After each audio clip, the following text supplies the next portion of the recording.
હનુમાન જયંતી નિમિત્તે રાજ્યના ગૃહ રાજ્યમંત્રી હર્ષ સંઘવીએ સુરતના સગ્રામપુરા વિસ્તારમાં આવેલ શ્રી ક્ષેત્રપાળ હનુમાનજી મંદિરની મુલાકાત લીધી। હનુમાન જયંતી નિમિત્તે રાજ્યના ગૃહ રાજ્યમંત્રી હર્ષ સંઘવીએ સુરતના સગ્રામપુરા વિસ્તારમાં આવેલ શ્રી ક્ષેત્રપાળ હનુમાનજી મંદિરની મુલાકાત લીધી હતી। આ પ્રસંગે તેમણે પરિવાર સાથે આરતી કરી અને શંખનાદ પણ કર્યો, જેનાથી મંદિર પરિસરમાં ભક્તિમય વાતાવરણ સર્જાયું।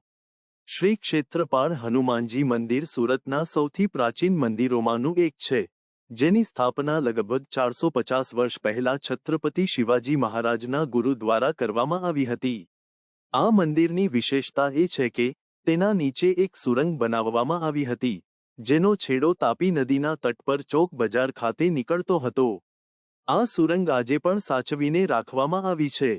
હનુમાન જયંતી નિમિત્તે મંદિર પરિસરમાં ભક્તોની મોટી સંખ્યાએ હાજરી આપી હતી। ભક્તોએ લાંબી લાઈનો લગાવીને હનુમાનજીના દર્શન કર્યા અને આરતીમાં ભાગ લીધો।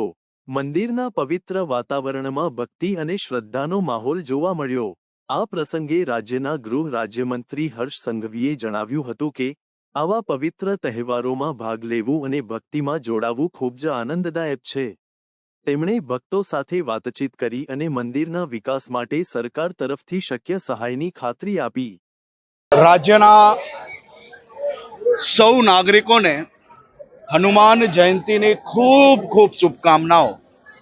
આજે સુરત શહેરના અતિ પ્રાચીન ક્ષેત્રપાલ મંદિરમાં ક્ષેત્રપાલ દાદાના ચરણોમાં વંદન કરીને મારા રાજ્યના સૌ નાગરિકોને હનુમાનજી જેવી બુદ્ધિ ને શક્તિ ભગવાન વર્તે અને સાથે સાથે આ હનુમાન જયંતીના દિવસે હનુમાનજીના ચરણોમાં વંદન કરીને મારા રાજ્યના સૌ નાગરિકોના નાના મોટા કોઈ બી દુઃખ હોય તો દૂર થાય અને ભગવાન એમને ખૂબ શક્તિ અને ખૂબ જ બુદ્ધિપૂર્વક કામ કરવાની પૂરેપૂરા આશીર્વાદ આપે તેવી પ્રાર્થના પરિવારજનો જોડે મળીને અને સાથી કાર્યકર્તાઓ જોડે મળીને આજે પૂજા અર્ચના આરતી અને શંખનાદ કરવાનો અવસર પ્રાપ્ત થયો છે।